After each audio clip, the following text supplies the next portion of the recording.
Hi മക്കളെ, അപ്പം നമ്മളിന്ന് പഠിക്കാൻ പോകുന്നത് 3ാം ക്ലാസ്സിലെ EVSലെ 4ാമത്തെ ചാപ്റ്റർ ആയിട്ടുള്ള പവർ ഓഫ് ക്ലീൻലിനെസ് വൃത്തിയുടെ ശക്തി എന്ന ചാപ്റ്ററാണ്. അപ്പോൾ നമ്മൾ നോക്കുക. You have understood that cleanliness is important for A healthy life. ഹാവിൻ you please ask if you have any doubt. അപ്പോൾ ഒരു ഡോക്ടർ പറയുകയാണ്, നിങ്ങൾക്കെല്ലാം മനസ്സിലായി കാണും വൃത്തി നമ്മുടെ ജീവിതത്തിന് എത്രമാത്രം ഇമ്പോർട്ടൻ്റ് ആണെന്ന്. വൃത്തി ഉണ്ടെങ്കിൽ മാത്രമേ നമുക്ക് ഒരു ആരോഗ്യപ്രദമായ ജീവിതം ജീവിക്കാൻ കഴിയൂ എന്നും നിങ്ങൾ മനസ്സിലാക്കണം. അതുപോലെ തന്നെ നിങ്ങൾക്ക് എന്തെങ്കിലും സംശയങ്ങൾ ഇതിനെപ്പറ്റി ഉണ്ടെങ്കിൽ എന്നോട് ചോദിക്കണം എന്ന് പറഞ്ഞു കൊടുത്തു. ക്ലാസ് കഴിഞ്ഞ ശേഷം അലൻ അവൻ്റെ നോട്ട്ബുക്കിൽ ഈ ക്ലാസ്സിനെ പറ്റിയും അവൻ പഠിച്ച കാര്യങ്ങളെ പറ്റിയും എല്ലാം എഴുതി. There are chances that our hands go dirty while we play or do other activities. അപ്പോൾ നമ്മൾ കളിക്കുമ്പോഴോ അല്ലെങ്കിൽ മറ്റ് ആക്ടിവിറ്റീസ് ചെയ്യുമ്പോഴോ നമ്മുടെ കൈയിലൊക്കെ അഴുക്ക് ഉണ്ടാവാൻ സാധ്യതയുണ്ട് എന്ന് അവൻ മനസ്സിലാക്കി. Germs will be destroyed when we wash our hands with soap. അപ്പോൾ നമ്മൾ കളിച്ചു കഴിഞ്ഞ ശേഷവും അല്ലെങ്കിൽ പുറത്തുള്ള എന്ത് ആക്ടിവിറ്റീസ് ചെയ്ത് കഴിഞ്ഞ ശേഷവും കൈ സോപ്പ് കൊണ്ട് കഴുകുമ്പോൾ കയ്യിലുണ്ടായിരിക്കുന്ന അണുക്കളെല്ലാം ചത്തുപോകുമെന്നും അവൻ മനസ്സിലാക്കി. You just came from the school. Go and wash your hands and face with soap. അപ്പോൾ അമ്മ അവനോട് എന്ത് പറയുകയാണ്, നീ ഇപ്പോൾ സ്കൂളിൽ നിന്ന് വന്നതേ ഉള്ളൂ, നീ എന്ത് ചെയ്യണം, നിങ്ങളുടെ കൈയും മുഖവും എല്ലാം സോപ്പ് ഉപയോഗിച്ച് കഴുകിയിട്ട് വരൂ. Why does the teacher tell us to wash our hands with soap after using the toilet? അപ്പോൾ അടുത്തൊരു കുട്ടി എന്താണ് സംശയിക്കുന്നത്, എന്തിനാണ് നമ്മുടെ ടീച്ചർ നമ്മൾ ടോയ്ലറ്റിൽ യൂസ് ചെയ്തതിന് ശേഷം കൈയെല്ലാം സോപ്പിട്ട് കഴുകണം എന്ന് പറയുന്നത്. അപ്പോൾ എന്താണ്, ടോയ്ലറ്റ്സ് നമ്മൾ യൂസ് ചെയ്തതിന് ശേഷം നമ്മുടെ കയ്യിൽ കുറച്ച് ജേംസ് എല്ലാം ഉണ്ടായിരിക്കും. അതെല്ലാം എന്താണ് മാറാനും അതെല്ലാം പോകാനും വേണ്ടിയാണ് നമ്മൾ സോപ്പ് ഉപയോഗിച്ച് കൈ നല്ല വൃത്തിയായി കഴുകുന്നത്. അപ്പോൾ നിങ്ങൾ ഈ പിക്ചേഴ്സ് എല്ലാം കണ്ടോ?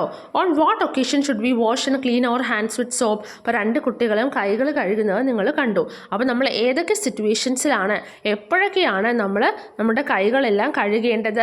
ബിഫോർ ഈറ്റിംഗ് ഫുഡ്, ഭക്ഷണം കഴിക്കുന്നതിന് മുന്നേ. ആഫ്റ്റർ ഈറ്റിംഗ് ഫുഡ്, ഭക്ഷണം കഴിച്ചതിന് ശേഷം. ആഫ്റ്റർ യൂസിങ് ദ ടോയ്ലറ്റ് ഉപയോഗിച്ചതിന് ശേഷം. ആഫ്റ്റർ ട്രാവലിംഗ്, നമ്മൾ എവിടെയെങ്കിലും എല്ലാം പോയി വന്നതിന് ശേഷം. ആഫ്റ്റർ പ്ലേയിങ് ഔട്ട്സൈഡ്, പുറത്ത് കളിച്ചതിന് ശേഷം. ആഫ്റ്റർ ടച്ചിങ് അനിമൽസ്, അപ്പോൾ നമ്മൾ അനിമൽസിനെയോ അല്ലെങ്കിൽ മറ്റ് സാധനങ്ങളെല്ലാം ടച്ച് ചെയ്തതിന് ശേഷവും നമ്മൾ കൈകൾ നന്നായി കഴുകണം. Clean hands. Friends, are your hands clean? അപ്പോൾ കൂട്ടുകാരെ, നിങ്ങളുടെ കൈകളെല്ലാം നല്ല വൃത്തിയായാണോ ഇപ്പോൾ ഇരിക്കുന്നത്? Shall we check? നമുക്കൊന്ന് ചെക്ക് ചെയ്യാം.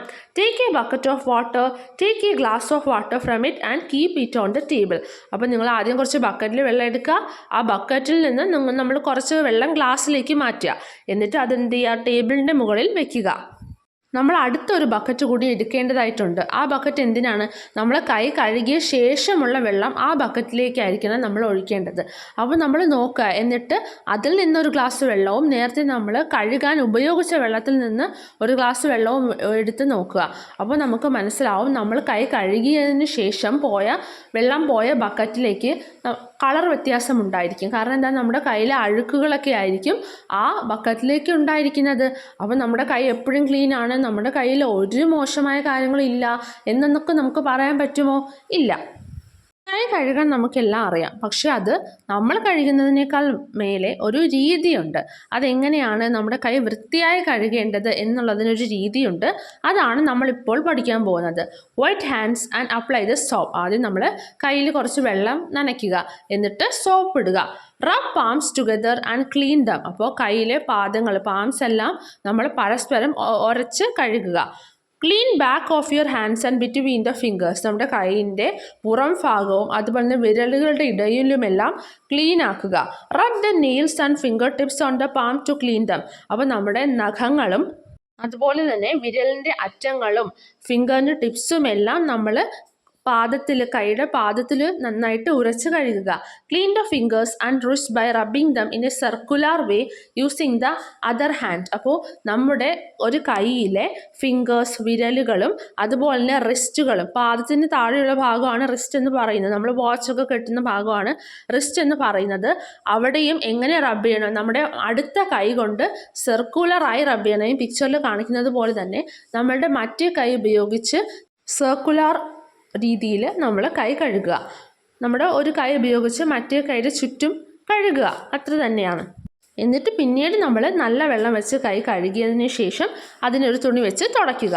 Wash hands properly in pure water and wipe them with clean cloth. അപ്പോൾ നമ്മൾ കൈ കഴുകേണ്ട സ്റ്റെപ്സ് ആണ് ഇത്രയും നേരം പഠിച്ചത്. ഇതെന്തായാലും നമ്മൾ പഠിച്ചു വയ്ക്കേണ്ടതാണ് കേട്ടോ. അപ്പോൾ ഒരു കുട്ടി എന്താ പറയുന്നത്? See my hands are clean, I have trimmed and cleared my nails. അപ്പോൾ അവൾ എന്താ പറയുന്നത്? നോക്കൂ, എല്ലാവരും എൻ്റെ കൈ നോക്കൂ, ഞാൻ വൃത്തിയാക്കിയാണ് വെച്ചിരിക്കുന്നത്, എൻ്റെ നഖങ്ങളെല്ലാം ഞാൻ കൃത്യമായും മുറിക്കാറുണ്ട്. അപ്പം നിങ്ങളുടെ നഖമെല്ലാം നിങ്ങളും എന്ത് ചെയ്യുക? ട്രിം ചെയ്യേണ്ടതുണ്ട്. നഖങ്ങളെല്ലാം കുറച്ച് വളർന്ന് പുറത്തേക്ക് വരുമ്പോൾ നമ്മളതിന് എന്ത് ചെയ്ത് കൊടുക്കുക? ട്രിം ചെയ്ത് കൊടുക്കുക.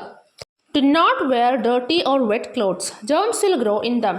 You will catch diseases like scabies and rash. അപ്പോൾ അവൻ എന്താണ് പറയുന്നത്? നിങ്ങൾ ആരും ഡേർട്ടി ആയിട്ടുള്ള ക്ലോത്ത്സ് ധരിക്കരുത്. നിങ്ങൾ വൃത്തിയില്ലാത്തതും അതുപോലെ തന്നെ നനഞ്ഞതുമായ ഉടുപ്പുകളൊന്നും ധരിക്കരുത്, വസ്ത്രങ്ങളൊന്നും ധരിക്കരുത്. കാരണം എന്താണ്? അങ്ങനെയുള്ള സിറ്റുവേഷൻസിൽ നിങ്ങളുടെ ശരീരത്തിൽ ഇങ്ങനെ നിങ്ങൾ വെറ്റായിട്ടുള്ള ക്ലോത്ത്സും അതുപോലെ തന്നെ ഡേർട്ടി ആയിട്ടുള്ള ക്ലോത്ത്സും എല്ലാം ധരിക്കുമ്പോൾ ജേംസ് ഉണ്ടാകാനും അത് കാരണം പല അസുഖങ്ങൾ ഉണ്ടാകാനും, റാഷസ് എന്ന് പറയുമ്പോൾ ചൊറി പോലെയെല്ലാം ഉണ്ടാകാനും എല്ലാം സാധ്യതയുണ്ട്. You should brush and clean your teeth in the morning and after the dinner. അപ്പം നമ്മൾ ബ്രഷ് ചെയ്യേണ്ടതുണ്ട്, പല്ല് തേക്കേണ്ടതുണ്ട്. എപ്പോഴൊക്കെയാണ്? രാവിലെയും അതുപോലെ തന്നെ രാത്രി ഡിന്നർ കഴിച്ചതിന് ശേഷവും. The teeth will get damage otherwise. അല്ലെങ്കിൽ എന്ത് പറ്റും? നമ്മുടെ പല്ലുകൾക്ക് ഡാമേജ് ഉണ്ടാകും. അടുത്ത് നോക്കി, ഒരു കുട്ടി മാസ്ക് വെച്ച് നിൽക്കുകയാണ്. അവൻ എന്താണ് പറയുന്നത്? Why should we wear mask? നമ്മൾ എന്തിനാണ് മാസ്കുകൾ ധരിക്കുന്നത്? എന്തിനാണ്? To protect from diseases. നമ്മൾ അസുഖങ്ങളിൽ നിന്നെല്ലാം പ്രൊട്ടക്റ്റ് ചെയ്യാനാണ് നമ്മൾ മാസ്കുകൾ ധരിക്കുന്നത്. ക്ലീൻ ടീത്ത്, വൃത്തിയുള്ള പല്ലുകൾ. അപ്പോൾ എങ്ങനെയാണ് നമ്മൾ പല്ല് വൃത്തിയാക്കേണ്ടത്, എങ്ങനെയാണ് നമ്മൾ ബ്രഷ് ചെയ്യേണ്ടതെന്നാണ് താഴെ 6 പിക്ചേഴ്സിലൂടെ കാണിക്കുന്നത്. Hold the brush slanted. അപ്പോൾ ബ്രഷ് നമ്മൾ ചരിച്ച് പിടിക്കുക. ചരിച്ച് പിടിച്ചുകൊണ്ടാണ് നമ്മൾ പല്ല് തേക്കേണ്ടത്. Brush forward and backward. മുന്നിലേക്കും പിറകിലേക്കും പല്ല് തേക്കുക. Brush the upper teeth from top to bottom and lower teeth from bottom to top. അപ്പോൾ നമ്മൾ താഴത്തെ പല്ലുകൾ എങ്ങനെയാണ് തേക്കേണ്ടത്? താഴെ നിന്ന് മുകളിലേക്കും മുകളിലത്തെ പല്ലുകൾ മുകളിൽ നിന്ന് താഴേക്കുമാണ് തേക്കേണ്ടത്. Brush the surface of the teeth used for chewing forward and backward properly. പിന്നെ നമ്മൾ പല്ലിൻ്റെ മുകൾ ഭാഗം, നമ്മൾ ഓരോന്ന് ചവയ്ക്കാനൊക്കെ ഉപയോഗിക്കുന്ന മുകൾ ഭാഗവും നമ്മൾ നന്നായിട്ട് ഫോർവേഡ് ബാക്ക്വേർഡും ക്ലീൻ ചെയ്യേണ്ടതായിട്ടുണ്ട്. Brush the inner side of the teeth. പല്ലിൻ്റെ അകത്തെ ഭാഗവും നമ്മൾ ബ്രഷ് ചെയ്യണം. Clean the tongue with the brush. അപ്പം പിന്നെ നമ്മൾ ഇതെല്ലാം കഴിഞ്ഞ ശേഷം നമ്മുടെ നാക്കുകളും ബ്രഷ് ഉപയോഗിച്ച് ക്ലീൻ ചെയ്യുക. Bathing is essential to clean our body. അപ്പം നമ്മളുടെ ബോഡിയെ വൃത്തിയാക്കാൻ ഏറ്റവും അത്യാവശ്യമായിട്ടുള്ളത് എന്താണ്? കുളിക്കുക എന്നുള്ളതാണ്. അപ്പോൾ എന്തൊക്കെയാണ് നമ്മൾ കുളിക്കാൻ നേരം നമ്മൾ മനസ്സിൽ ഓർത്ത് വെച്ചേക്കേണ്ടത്? What should we keep in mind when we take a bath daily. എല്ലാ ദിവസവും കുളിക്കുക. Wash and clean body parts properly with soap. അപ്പോൾ സോപ്പ് ഉപയോഗിച്ച് നമ്മുടെ ശരീരഭാഗങ്ങളെല്ലാം വൃത്തിയായും സൂക്ഷിച്ചും കഴുകുക. Do not bath in dirt water. അപ്പോൾ മോശമായ വെള്ളത്തിൽ ഒരിക്കലും കുളിക്കാതിരിക്കുക. Use a dry and clean towel to dry your body. അപ്പം നമ്മുടെ ബോഡി ഡ്രൈ ചെയ്യാനായിട്ട്, ഉണക്കാനായിട്ട് നമ്മൾ കുളിച്ച് കഴിഞ്ഞതിന് ശേഷം നമ്മൾ ശരീരമെല്ലാം തുടക്കില്ലേ, അത് നല്ല ഉണങ്ങിയ ഒരു തുണി കൊണ്ടായിരിക്കണം. Did not use others towel. വേറൊരാളുടെ ടവൽ നമ്മൾ ഒരിക്കലും യൂസ് ചെയ്യാൻ പാടില്ല. Wash and dry the towel after use. അപ്പോൾ നമ്മൾ കുളിച്ച് കഴിഞ്ഞതിന് ശേഷം നമ്മുടെ ദേഹമെല്ലാം തുടച്ചതിന് ശേഷം നമ്മൾ വീണ്ടും അത് ഉണക്കണം. ഉണക്കി മാത്രമേ വീണ്ടും നമ്മൾ കഴുകി ഉണക്കിയാൽ മാത്രമേ നമ്മൾ വീണ്ടും ഉപയോഗിക്കാനായിട്ട് പാടുള്ളൂ. Lack of personal hygiene is the reason for many diseases. അപ്പോൾ നമുക്ക് വൃത്തിയില്ല എന്നുള്ളത് ഒരുപാട് അസുഖങ്ങൾക്ക് റീസണായിട്ട് മാറാറുണ്ട്. Dysentery, cold, scabies, rash etcetera are some of these diseases. അങ്ങനെ പേഴ്സണൽ ഹൈജീൻ, സ്വന്തമായിട്ട് വൃത്തിയില്ലാത്തത് കൊണ്ടുവരുന്ന കുറച്ച് അസുഖങ്ങളാണ് ഡിസെൻട്രി, കോൾഡ് എന്ന് പറയുമ്പോൾ നമുക്ക് പനി പോലെ വരിക, സ്കാബിസ്, റാഷസ് എന്നൊക്കെ. We can keep many diseases away if we maintain hygiene. അപ്പോൾ നമ്മൾ വൃത്തിയായി നിന്നാലോ ഒരുപാട് അസുഖങ്ങളിൽ നിന്ന് നമുക്ക് രക്ഷ നേടാനായിട്ട് സാധിക്കും. അപ്പോൾ നിങ്ങൾ തന്നെ ഈ അടുത്തൊരു ടേബിൾ കംപ്ലീറ്റ് ചെയ്യുക. The decision I must take to maintain the personal hygiene. അപ്പോൾ നമ്മൾ വൃത്തിയോടെ ഇരിക്കാനായിട്ട് നമ്മൾ ചെയ്യേണ്ടത് എന്തൊക്കെയാണ്? 4 കാര്യങ്ങൾ. നിങ്ങൾ ചെയ്യേണ്ട 4 കാര്യങ്ങൾ അവിടെ എഴുതിയേ. ബാത്ത് ഡെയിലി കുളിക്കുക. വെയർ വാഷ്ഡ് ക്ലോത്ത്സ്, വൃത്തിയുള്ള കഴുകിയ തുണികൾ ഇടുക. Trim your nails every week. അപ്പോൾ എല്ലാ ആഴ്ചയും നമ്മുടെ നഖങ്ങളെല്ലാം ട്രിം ചെയ്യുക, വെട്ടുക. ബ്രഷ് എവറി ഡേ, എല്ലാ ദിവസവും ബ്രഷ് ചെയ്യുക, പല്ല് തേക്കുക. അടുത്ത് നോക്കിയ ഒരു ഹൗസ് ഫ്ലൈയും മൊസ്കിറ്റോയും തമ്മിലുള്ള ഒരു കോൺവെർസേഷനാണ്. കൊതുകും ഈച്ചയും തമ്മിൽ സംസാരിക്കുന്നതാണ്. കൊതുക് പറഞ്ഞു എന്താണ്, hello mister fly, do you know me? Hello ഈച്ച, നിനക്ക് എന്നെ അറിയുമോ? അപ്പോൾ ഹൗസ് ഫ്ലൈ ഈച്ച എന്ത് പറയുന്നു? Ha of course I know you. You are the brave one who drinks the blood of humans, aren't you? I am happy to meet you, brother. You spread many diseases. ഈച്ച എന്ത് പറഞ്ഞു? നീ ഒരുപാട് അസുഖങ്ങൾ പരത്തുന്ന ഒരാളല്ലേ എന്ന് കൊതുകിൻ്റെ അടുത്ത് പറഞ്ഞു. നീ മനുഷ്യരുടെ എല്ലാം ചോര കുടിക്കുന്നവനല്ലേ, നീ ഒരുപാട് അസുഖങ്ങൾ മനുഷ്യർക്കുണ്ടാക്കുന്നവനല്ലേ, ഞാൻ നിന്നെ കണ്ടതിൽ വളരെ സന്തോഷമാണെന്ന് പറഞ്ഞു. അപ്പോൾ മൊസ്കിറ്റോ കൊതുക് എന്ത് പറഞ്ഞു? Yes, many diseases like chikungunya, dengue fever, malaria and elephantiasis are spread among humans because of me. അപ്പോൾ chikungunya, dengue, malaria, elephantiasis മുതലായ അസുഖങ്ങൾ പരത്തുന്ന ഒരാളാണ് ഞാൻ. ആര്? Mosquito. It makes me very sad but what can I do. ഇതെല്ലാം പരത്തുന്നതിൽ എനിക്ക് വിഷമമുണ്ട്, എന്നാലും എനിക്ക് എന്ത് ചെയ്യാനാകും? അപ്പോൾ ഹൗസ് ഫ്ലൈ ഈച്ച എന്ത് പറഞ്ഞു? Where do you live brother, നീ എവിടെയാണ് താമസിക്കുന്നത്, നീ എവിടെയാണ് ജീവിക്കുന്നത് എന്ന് കൊതുകിനോട് ചോദിച്ചു. അപ്പോൾ മൊസ്കിറ്റോ കൊതുക് എന്ത് പറഞ്ഞു? In the city itself there is a house with water piled up near the sewage drain. There are places which filled with dirty water. We lay eggs there, multiply and take over the place. അപ്പോൾ കൊതുക് എന്ത് പറഞ്ഞു? ഞാൻ ജീവിക്കുന്നത് വെള്ളം കെട്ടി നിൽക്കുന്ന വീട്ടുകളിലാണ്. അവിടെയെല്ലാം ഞാൻ എൻ്റെ മുട്ടകൾ ഒരുപാടിട്ട് അവിടെ ഒരുപാട് മുട്ടകളിട്ട് ഞാൻ എൻ്റെ കുട്ടികളുമായി ഞാൻ ജീവിക്കാറുണ്ട് എന്ന് പറയുകയാണ്. ആര്? കൊതുക് പറയുകയാണ്. അപ്പോൾ നമ്മൾ എന്താണ് ശ്രദ്ധിക്കേണ്ടത്? നമ്മുടെ വീടിന് ചുറ്റുമെല്ലാം വെള്ളം കെട്ടി നിൽക്കാതെ നമ്മൾ നോക്കണം. എന്നാൽ എന്ത് പറ്റും? ഇവിടെ ഈ കൊതുകെല്ലാം വളർന്ന് നമുക്കും ഈ കൊതുക് പരത്തുന്ന ചിക്കൻ ഗുനിയും ഡെങ്കും എല്ലാം വരും. Our house and surroundings should be clean if we want to live healthy. അപ്പോൾ നമുക്ക് ആരോഗ്യത്തോടെ ഇരിക്കണമെങ്കിൽ നമ്മുടെ ചുറ്റുപാടുകളെല്ലാം വൃത്തിയായി സൂക്ഷിക്കണം. Mosquitoes, flies and rats multiply in places that are not clean. കൊതുകും ഈച്ചകളും എലികളുമെല്ലാം ഒരുപാട് മൾട്ടിപ്ലൈ ചെയ്യും, പെരുകുന്നത് എപ്പോഴാണ്? സറൗണ്ടിങ്സ് എല്ലാം ക്ലീൻ ആവാത്തപ്പോഴാണ്. നമ്മുടെ ചുറ്റുപാട് ക്ലീൻ അല്ലെങ്കിലാണ് കൊതുകും ഈച്ചയും അതുപോലെ തന്നെ എലികളും എല്ലാം പെരുകുന്നത്. Many diseases spread through due to these creatures. ഒരുപാട് അസുഖങ്ങൾ ഇവർ കാരണമാണ് വരുന്നത്. അടുത്തൊരു ന്യൂസ് പേപ്പർ റിപ്പോർട്ട് എന്താണ് പറയുന്നത്? With the aim of preventing communicable diseases, dry day activities were conducted in all the wards under the leadership of the grama panchayat. ഗ്രാമപഞ്ചായത്തിൻ്റെ നേതൃത്വത്തിൽ ഡ്രൈ ഡേ ആചരിച്ചു. ഡ്രൈ ഡേ എന്ന് പറഞ്ഞാൽ എന്താണ്? എല്ലായിടവും വൃത്തിയാക്കാനുള്ള ഒരു ദിവസമായി നമ്മൾ കണക്കാക്കുകയാണ് ഡ്രൈ ഡേ എന്ന് പറയുന്നത്. Activities were carried with a view to eliminating the disease-carrying mosquitoes as dengue fever was reporting in some wards of the panchayat. പഞ്ചായത്തിലെ ചില വാർഡുകൾ ഡെങ്കു കൂടുന്നത് കാരണമാണ് ഈ ഡെങ്കുവിനെ എലിമിനേറ്റ് ചെയ്യാൻ വേണ്ടി, ഡെങ്കുവിനെ മാറ്റാൻ വേണ്ടി, ഡെങ്കു കൊണ്ടുവരുന്നത് ആരാണ്? മൊസ്കിറ്റോസ് ആണ്. അപ്പോൾ മൊസ്കിറ്റോസിനെല്ലാം കളയാനായിട്ടാണ് നമ്മൾ ഡ്രൈ ഡേ ആചരിച്ചത്. അപ്പോൾ ഡ്രൈ ഡേ ആചരിച്ചപ്പോൾ അവരെന്ത് ചെയ്ത് കാണും? കെട്ടി നിന്ന വെള്ളത്തിനെ എല്ലാം കളഞ്ഞു കാണും, ചുറ്റുപാടെല്ലാം വൃത്തിയാക്കി കാണും. There are chances for abandoned containers, coconut shell, tires, bottles, bottle caps and toys in our surroundings to store water. അപ്പോൾ നമ്മുടെ ചുറ്റും ഒരുപാട് എന്ത് കാണും? ബോട്ടിൽസും ബോട്ടിലിൻ്റെ അടപ്പുകളും ടോയ്സും എല്ലാം കാണും. അതിലെല്ലാം വെള്ളം കെട്ടി നിൽക്കാനുള്ള സാധ്യതകളുണ്ട്. കോക്കനട്ട് ഷെൽ, ചിരട്ടയിലെല്ലാം വെള്ളം കെട്ടി നിൽക്കുന്നത് നമ്മൾ സാധാരണ കാണുന്ന കാഴ്ചയാണ് നമ്മുടെ ചുറ്റും. Mosquitoes may lay their eggs in these. അപ്പോൾ ഈ കെട്ടിക്കിടക്കുന്ന വെള്ളത്തിൽ കൊതുകുകൾ വന്ന് മുട്ടയിടും. They will hatch and reach their full growth in 8 days. 8 ദിവസമാകുമ്പോൾ എന്ത് പറ്റും? ഈ മുട്ടയെല്ലാം വിരിഞ്ഞ് പുതിയ കൊതുകുകൾ പുറത്തേക്ക് വരും. Therefore in 7 days the water collected in such objects should be drained and the objects that can collect water should be removed. This cleaning process is called dry day. അപ്പോൾ ഡ്രൈ ഡേ എന്ന് പറയുമ്പോൾ നമ്മൾ 8 ദിവസത്തിലാണ് ഈ മുട്ട വിരിഞ്ഞ് പുതിയ കൊതുകുകൾ പുറത്തേക്ക് വരുന്നത്. അപ്പോൾ നമ്മൾ 7 ദിവസത്തിനുള്ളിൽ ഈ വെള്ളമെല്ലാം നമ്മൾ മാറ്റണം. വെള്ളമെല്ലാം കളഞ്ഞ് നമ്മൾ ആ ചിരട്ടയെല്ലാം അവിടെ നിന്ന് മാറ്റണം. എങ്കിലോ ഈ മുട്ട പുറത്തേക്ക് വരികയും മുട്ട പൊട്ടി കുഞ്ഞുങ്ങൾ പുറത്തേക്ക് വരാതെ നമുക്ക് തടയാനും പുതിയ മൊസ്കിറ്റോസ് വരാതെ നമുക്ക് നോക്കാനും പറ്റും. അങ്ങനെ നമ്മൾ ക്ലീൻ ചെയ്യുന്നതിനെയാണ് ഡ്രൈ ഡേ എന്ന് പറയുന്നത്. Diseases that can spread through water. വെള്ളം വഴി പകരുന്ന ഡിസീസസ് ആണ് നമ്മൾ അടുത്ത് പഠിക്കേണ്ടത്. അതിനെ പറ്റിയാണ് നമ്മൾ അടുത്ത് പഠിക്കുന്നത്. വെള്ളത്തിലൂടെ പകരുന്ന അസുഖങ്ങൾ. There is a chance to catch diseases through the dirty water stored in our surroundings and unclean water that we drink. അപ്പോൾ വൃത്തിയില്ലാത്ത വെള്ളം നമ്മൾ കുടിച്ചാലോ അല്ലെങ്കിൽ നമ്മുടെ ചുറ്റും എന്താണ് ഡേർട്ടി വാട്ടർ സ്റ്റോർ ചെയ്ത് നിൽക്കുന്നുണ്ടെങ്കിൽ, നമ്മൾ ഡേർട്ടി വാട്ടർ ചെളി പോലുള്ള വെള്ളങ്ങളെല്ലാം കെട്ടി നിൽക്കുന്നു എന്നുണ്ടെങ്കിൽ നമുക്ക് അസുഖങ്ങൾ വരാനുള്ള ചാൻസസ് കൂടുതലാണ്. ഡിസെൻട്രി, ജോണ്ടിസ് എന്ന് പറഞ്ഞാൽ എന്താണ്, മഞ്ഞപ്പിത്തം, cholera, typhoid and other diseases are spread through water. മഞ്ഞപ്പിത്തം, കോളറ, ടൈഫോയിഡ് അങ്ങനെയുള്ള പല അസുഖങ്ങളും വെള്ളം കാരണം ഉണ്ടാകും. What precautions can we take prevent these diseases? അപ്പോൾ ഇങ്ങനെയുള്ള അസുഖങ്ങൾ നമുക്ക് വരാതിരിക്കാൻ നമുക്ക് എന്തെല്ലാം ചെയ്യാൻ പറ്റും?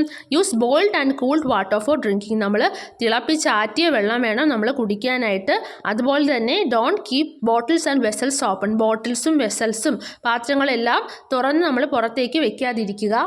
Clean your surroundings. നമ്മുടെ ചുറ്റുപാടുകളെല്ലാം നമ്മൾ വൃത്തിയായി സൂക്ഷിക്കണം. Treatments through drinking fluids. Drinking fluids വഴിയുള്ള ട്രീറ്റ്മെൻറ്റ്. എന്താണ് ഈ ഡ്രിങ്കിങ് ഫ്ലൂയിഡ്സ് എന്ന് നമുക്ക് നോക്കാം. The water content in our body is lost when we get dysentery. അമിതമായ വയറിളക്കമാണ് ഡിസെൻട്രി എന്ന് പറയുന്നത്. ഡൈസെൻട്രി എന്ന് പറയുമ്പോൾ the water content should be restored in the body. അങ്ങനെ വരുമ്പോൾ നമ്മുടെ ഒരുപാട് വെള്ളം നമ്മുടെ ശരീരത്തിൽ നിന്ന് നഷ്ടപ്പെട്ടു പോകും. അതുകൊണ്ട് തന്നെ നമ്മൾ വെള്ളം എല്ലാം തിരിച്ച് നമ്മുടെ ശരീരത്തിൽ ആവശ്യമായതുണ്ട്. Patients can be given the following. അപ്പോൾ പേഷ്യൻസിന് എന്തെല്ലാം നമ്മൾ കൊടുക്കുന്നത്? സോൾട്ടഡ് റൈസ് വാട്ടർ, ഉപ്പിട്ട കഞ്ഞി വെള്ളം കൊടുക്കും. Lime juice with salt and sugar added. നാരങ്ങ വെള്ളം പക്ഷെ അതിൽ ഉപ്പും പഞ്ചസാരയും ഇട്ടിരിക്കും. സോൾട്ടഡ് ബട്ടർ മിൽക്ക് എന്ന് പറഞ്ഞാൽ എന്താണ്? മോരാണ് ബട്ടർ മിൽക്ക് എന്ന് പറയുന്നത്. നല്ല ഉപ്പിട്ട മോര് കുടിക്കുക. കോക്കനട്ട് വാട്ടർ, തേങ്ങയിലെ വെള്ളം കുടിക്കുക. ഇതൊക്കെയാണ് നമുക്ക് കരിക്ക് കുടിക്കാം. ഇതൊക്കെയാണ് നമ്മൾ എന്ത് ചെയ്യേണ്ടത്? നമുക്ക് ഡയറിയ വരുമ്പോഴും അതുപോലെ ഡൈസെൻട്രി വരുമ്പോഴൊക്കെ നമ്മൾ കുടിക്കേണ്ടത്. നമുക്ക് അമിതമായ വയറിളക്കം ഉണ്ടാകുമ്പോൾ നമ്മൾ കുടിക്കേണ്ടത്. The ORS obtained from public health center should be mixed in boiled and cooled water and given frequently. നമ്മൾ തിളപ്പിച്ച് ആറ്റിയ വെള്ളത്തിൽ നമ്മൾ ORS കലക്കി കുടിക്കാം. ORS നമ്മൾ കേട്ടിട്ടുണ്ട്. നമുക്ക് വയറുവേദനയായിട്ടും ഒക്കെ നമ്മൾ ഹോസ്പിറ്റലിൽ പോകുമ്പോൾ നമുക്ക് ഹോസ്പിറ്റലിൽ നിന്ന് ORS തരാറുണ്ട്. അതിൻ്റെ ടേസ്റ്റ് എല്ലാവർക്കും ഇഷ്ടപ്പെടാറില്ല സാധാരണ. അപ്പം നമുക്ക് ORS നിങ്ങൾ എല്ലാവരും കുടിച്ചിട്ടുണ്ടായിരിക്കും. ഇപ്പോൾ അടുത്തൊരു പിക്ചർ നോക്കിയേ. എല്ലാ കുട്ടികളും അവരുടെ സ്കൂളിനെല്ലാം ക്ലീൻ ചെയ്യുന്നത് കണ്ടോ? നിങ്ങൾ ഇതുപോലെ ചെയ്തിട്ടുണ്ടായിരിക്കും അല്ലേ? അടുത്തൊരു ആക്ടിവിറ്റിയാണ് സ്കൂൾ സറൗണ്ടിങ്. സ്കൂളിൻ്റെ ചുറ്റുപാട്. Waste is not piled up. Waste എല്ലാം കുന്നുകൂടി കിടക്കുന്നില്ല എന്നുണ്ടെങ്കിൽ നമ്മൾ എന്ത് ചെയ്യുക? ടിക്ക് ഇടുക. അടുത്ത് waste water is not accumulated. നിങ്ങളുടെ സ്കൂളിന് ചുറ്റും വേസ്റ്റ് വാട്ടർ ഒന്നും കെട്ടിക്കിടക്കുന്നില്ല എന്നാണ് പറയുന്നത്. കെട്ടിക്കിടക്കുന്നില്ല എന്നുണ്ടെങ്കിൽ നമ്മളവിടെ ടിക്ക് ചെയ്യുക. നോ പ്ലാസ്റ്റിക് വേസ്റ്റ് ഒന്നും തന്നെ ഇല്ല. അങ്ങനെയാണെങ്കിൽ നമ്മളവിടെ ടിക്ക് ചെയ്യുക. Bins for sorting and depositing waste. അപ്പോൾ വേസ്റ്റുകളെല്ലാം കളയാനായിട്ട് വേസ്റ്റ് ബിന്നുകൾ ഉണ്ടെങ്കിൽ നമ്മളവിടെ ടിക്ക് കൊടുക്കുക, ഇല്ലെങ്കിൽ ക്രോസ് കൊടുക്കുക. അടുത്ത ക്ലാസ് റൂമിൻ്റെ കാര്യമാണ്. There are no cobwebs or waste. അപ്പോൾ ചിലന്തി വലകളൊന്നും ഇല്ല എന്നുണ്ടെങ്കിൽ നമ്മളവിടെ ടിക്ക് ചെയ്യുക. Learning tools like charts and others are not dusty. ചാർട്ട്സും ഒന്നും പൊടിയോ പിടിച്ച് ഇരിക്കുന്നില്ല. അടുത്തെന്താ? There are bins for sorting and depositing waste. ക്ലാസ് റൂമിനുള്ളിലും നേരത്തെ നമ്മൾ പറഞ്ഞതുപോലെ വേസ്റ്റ് ബിൻസ് ഉണ്ടെങ്കിൽ നമ്മളവിടെ ടിക്ക് ചെയ്യുക. അടുത്ത് സ്കൂളിൽ കിച്ചൺ കാണത്തില്ലേ? അപ്പോൾ കിച്ചണിൻ്റെ പ്രത്യേകത എന്തൊക്കെയാണ്? അവിടെ ഇതെല്ലാം ഉണ്ടെങ്കിൽ നമ്മൾ ടിക്ക് ചെയ്യുക. Utensils are clean. പാത്രങ്ങളെല്ലാം വൃത്തിയായാണ് ഇരിക്കുന്നത്. Waste water is not accumulated. അവിടെയും വേസ്റ്റ് വാട്ടർ ഒന്നും കെട്ടി നിൽക്കുന്നില്ല എന്നുണ്ടെങ്കിൽ നമ്മളവിടെ ടിക്ക് ചെയ്യുക. Food waste is not scattered around. ഫുഡിൻ്റെ വേസ്റ്റ് ഒന്നും ഇങ്ങനെ ചുമ്മാ അവിടെയും ഇവിടെയും വലിച്ചെറിഞ്ഞിട്ടില്ല. അടുത്ത സ്കൂൾ യൂറിനൽ. സ്കൂളിലെ ടോയ്ലറ്റ്സിനെ പറ്റിയാണ്. നീറ്റ് ആൻഡ് ക്ലീൻ, വൃത്തിയായാണ് ഇരിക്കുന്നത്. അടുത്ത ദർ ഈസ് സഫിഷ്യൻറ്റ് വാട്ടർ. ആവശ്യത്തിന് വെള്ളമുണ്ട് ഉണ്ടെങ്കിൽ നമ്മളവിടെ ടിക്ക് ചെയ്യുക. Sort waste. അപ്പോൾ നമുക്ക് അടുത്ത വേസ്റ്റിനെല്ലാം ക്രമീകരിക്കാം. You have seen bins for sorting and depositing waste in the school. അപ്പോൾ നിങ്ങൾക്ക് ചുറ്റും ബിൻസൊക്കെ കണ്ടിട്ടുണ്ട്. വേസ്റ്റ് കളയാനായിട്ട് വേസ്റ്റ് ബിൻസ് കണ്ടിട്ടുണ്ട്. അടുത്ത അതിനെ പറ്റിയാണ് നമ്മൾ പഠിക്കേണ്ടത്. Why can't we deposit all the waste together? നമുക്ക് എന്തുകൊണ്ടാണ് എല്ലാ വേസ്റ്റും ഒരുമിച്ചിടാൻ പറ്റാത്തത്? കാരണം എന്താണ്? ഓരോ വേസ്റ്റും സംസ്കരിക്കുന്നതിന് ഓരോ രീതിയുണ്ട്.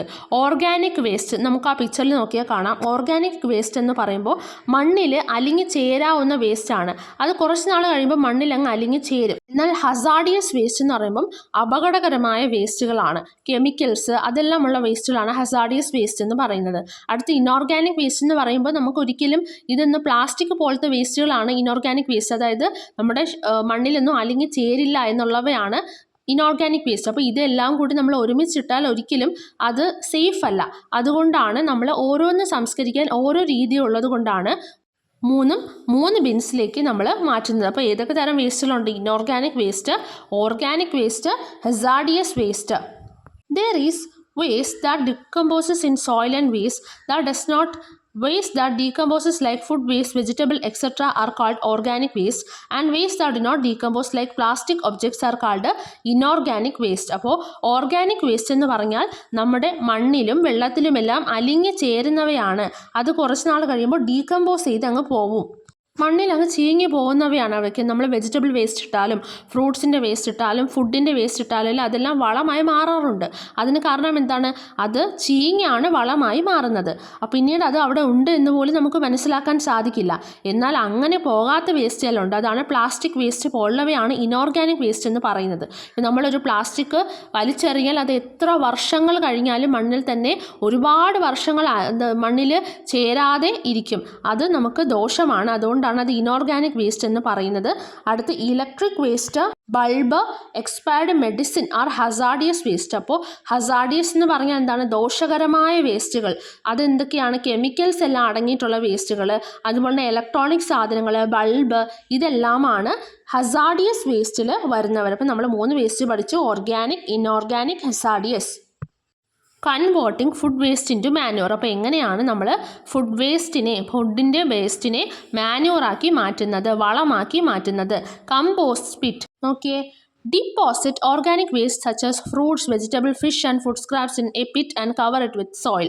അപ്പോൾ നമ്മൾ ഒരു കുഴിയെടുത്ത് അതിലേക്ക് നമ്മുടെ പച്ചക്കറി വേസ്റ്റും അടുക്കളയിൽ നിന്നുള്ള വേസ്റ്റും അതുപോലെ തന്നെ ഭക്ഷണത്തിൻ്റെ വേസ്റ്റ്, തൊലി, ഇതെല്ലാം ഇടുക. ഫ്രൂട്ട്സിൻ്റെ തൊലികൾ ഇതെല്ലാം അതിനകത്തേക്ക് ഇട്ട് കുറച്ച് മണ്ണ് അതിൻ്റെ മുകളിൽ ഇട്ട് കൊടുക്കുക. It will be completely converted into manure in 3 to 4 months time. 3-4 മാസം കഴിയുമ്പോൾ അത് വളമായി മാറും. What are the methods used to manage kitchen waste in your home and school? അപ്പോൾ നിങ്ങളുടെ വീട്ടിലും സ്കൂളിലും എല്ലാം ഇതുപോലെ വേസ്റ്റുകൾ എന്താണ് ചെയ്യുന്നത്? Do not throw away plastic waste, do not burn it. അപ്പോൾ പ്ലാസ്റ്റിക് വേസ്റ്റ്, പ്ലാസ്റ്റിക് കുപ്പി ആയിരുന്നാലും ഒന്നും നമ്മൾ വലിച്ചെറിയാനും പാടില്ല, അതിനെ കത്തിക്കാനും പാടില്ല. ആ കുട്ടി എന്താണ് പറയുന്നത്? Hey come on, don't you remember what we learn, we can't throw plastic like that. അപ്പോൾ അവൻ പറയാണ്, ഹേ നീ നിനക്ക് ഓർമ്മയില്ലേ, നമുക്ക് പ്ലാസ്റ്റിക് ഒന്നും ഇങ്ങനെ അങ്ങ് വലിച്ചെറിയാൻ സാധിക്കില്ല, അങ്ങനെ നമ്മൾ ചെയ്യരുത്. Why do we say that we can't throw away plastic objects? അപ്പോൾ നമ്മൾ എന്തുകൊണ്ടാണ് പറയുന്നത് നമുക്ക് പ്ലാസ്റ്റിക് വേസ്റ്റ് ഒന്നും ഇങ്ങനെ വലിച്ചെറിയാൻ പറ്റില്ല എന്ന്? Plastic takes 100 of years to degrade. Plastic വർഷങ്ങളെടുത്താണ് ദ്രവിച്ച് പോകുന്നത്. They pollute our environment. അപ്പോൾ വർഷങ്ങളായി ഇത് അവിടെ കിടക്കുന്നത് കൊണ്ട് തന്നെ നമ്മളുടെ ചുറ്റുപാടിനെ ഇതെന്താക്കും? നിറഞ്ഞതാക്കി മാറ്റും. ഈ പ്ലാസ്റ്റിക് നമ്മളിങ്ങനെ വലിച്ചെറിയുന്നതിലൂടെ വർഷങ്ങളെടുക്കും അതൊന്ന് ദ്രവിക്കാൻ. അത്രയും കാലം അത് അവിടെ കിടന്ന ഒരു മാലിന്യമായി അവിടെ തന്നെ കിടക്കും. ഇനി നമ്മളതിനെ കത്തിച്ചാലോ, ഈ പ്ലാസ്റ്റിക്കിന് നമ്മൾ കത്തിച്ചാലോ ഒരുപാട് മോശമായിട്ടുള്ള ഗ്യാസസും കെമിക്കൽസ് എല്ലാം പുറത്തേക്ക് വരും. അതെല്ലാം മനുഷ്യൻ്റെ ശരീരത്തിന് ദോഷമുള്ളതാണ്.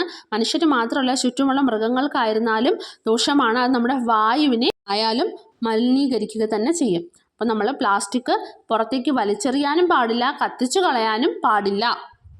Plastic has become unavoidable material in our lifes. Plastic എന്ന് പറയുന്നത് നമ്മുടെ ജീവിതത്തിൽ ഒഴിച്ചുകൂടാൻ പറ്റാത്ത ഒന്നായി മാറി. But if it is thrown away into surroundings or burn it can causes many health problems. അപ്പോൾ നമ്മളതിനെ ചുറ്റും വലിച്ചെറിഞ്ഞാലോ കത്തിച്ചാലോ അത് വലിയ വലിയ അസുഖങ്ങൾക്ക് പോലും കാരണമായി തീരും. The use of single use plastic bags and plastic bottle should be minimised. അപ്പോൾ ഒറ്റത്തവണ മാത്രം ഉപയോഗിക്കാൻ കഴിയുന്ന കവറുകളും അതുപോലെ തന്നെ കുപ്പികളും എല്ലാം നമ്മൾ കുറയ്ക്കണം. Plastic waste should not be thrown away into surroundings but should be sorted and handed over to garbage collectors for recycling. അപ്പോൾ നമ്മുടെ വീട്ടിലായിരുന്നാലും പ്ലാസ്റ്റിക് വേസ്റ്റ് എടുക്കാനൊക്കെ ആൾക്കാർ വരാറുണ്ട്. അവർക്ക് നമ്മൾ ഇത് കൊടുത്ത് റീസൈക്ലിംഗ് ചെയ്യാനായിട്ട് വീണ്ടും പ്ലാസ്റ്റിക്കിനെ മറ്റൊരു പ്ലാസ്റ്റിക്കായി മാറ്റാനുള്ള സ്ഥലങ്ങളിലേക്ക് നമ്മളിതിനെ കൊടുക്കുക, ചുമ്മാ വലിച്ചെറിയുന്നതിന് പകരം. അടുത്തെന്താണ്? Let us assess. നമുക്ക് ക്വസ്റ്റ്യൻസ് നോക്കാം. ആദ്യം ഇവിടെ 3 ബിൻസ് തന്നിട്ടുണ്ട്: ഇനോർഗാനിക്, ഓർഗാനിക് വേസ്റ്റ്, നമ്മൾ ഹസാർഡിയസ് വേസ്റ്റ്. അപ്പോൾ നമ്മൾ എന്താണ് ചെയ്യേണ്ടത്? ആ 3 ബിന്നിലേക്കും അവിടെ തന്നിരിക്കുന്ന കുറച്ച് കാര്യങ്ങൾ തന്നിട്ടുണ്ട്, അതിനെ അങ്ങ് തരംതിരിക്കാനായിട്ടാണ്. അപ്പോൾ ഇൻഓർഗാനിക് വേസ്റ്റ് എന്ന് പറഞ്ഞാൽ ആരൊക്കെയാണ്? പ്ലാസ്റ്റിക് ബോട്ടിലും പ്ലാസ്റ്റിക് കവേഴ്സും ആണ്. അടുത്ത ഓർഗാനിക് വേസ്റ്റ് എന്ന് പറയുമ്പോൾ banana, vegetable waste, food waste ആണ്. അടുത്ത ഹസാർഡിയസ് വേസ്റ്റിൽ വരുന്നവയാണ് പെസ്റ്റിസൈഡ് ബോട്ടിൽ, മെഡിസിൻസ്, ബൾബ് എന്നിവ. അപ്പോൾ അടുത്ത ക്വസ്റ്റ്യൻ നോക്കാം. Prepare A observation table to know whether your home and surroundings are clean. Write down the steps you can take to keep your home and surroundings clean. നമ്മുടെ വീടും ചുറ്റുപാടും എല്ലാം clean ആണോ എന്ന് നോക്കുക, എന്നിട്ട് അതിനൊരു റിപ്പോർട്ട് എഴുതുക. എന്നിട്ട് ഇന്ന് ക്ലീൻ അല്ലെങ്കിൽ നമുക്ക് എന്തെല്ലാം ചെയ്ത് നമ്മുടെ വീടും പരിസരവും ക്ലീൻ ആക്കാമെന്നും നമ്മൾ എഴുതുക. അത്രയാണ് ചെയ്യേണ്ടത്. അപ്പോൾ നമ്മുടെ ഈ ചാപ്റ്റർ ഇവിടെ കംപ്ലീറ്റ് ആവുകയാണ്. നിങ്ങൾക്ക് എന്ത് ഡൗട്ട്സ് ഉണ്ടെങ്കിലും നിങ്ങൾ കമൻസ് ആയിട്ട് പോസ്റ്റ് ചെയ്യുക. ചാനൽ സബ്സ്ക്രൈബ് ചെയ്യുക. അപ്പോൾ അടുത്ത വീഡിയോയിൽ കാണാം. ബൈ.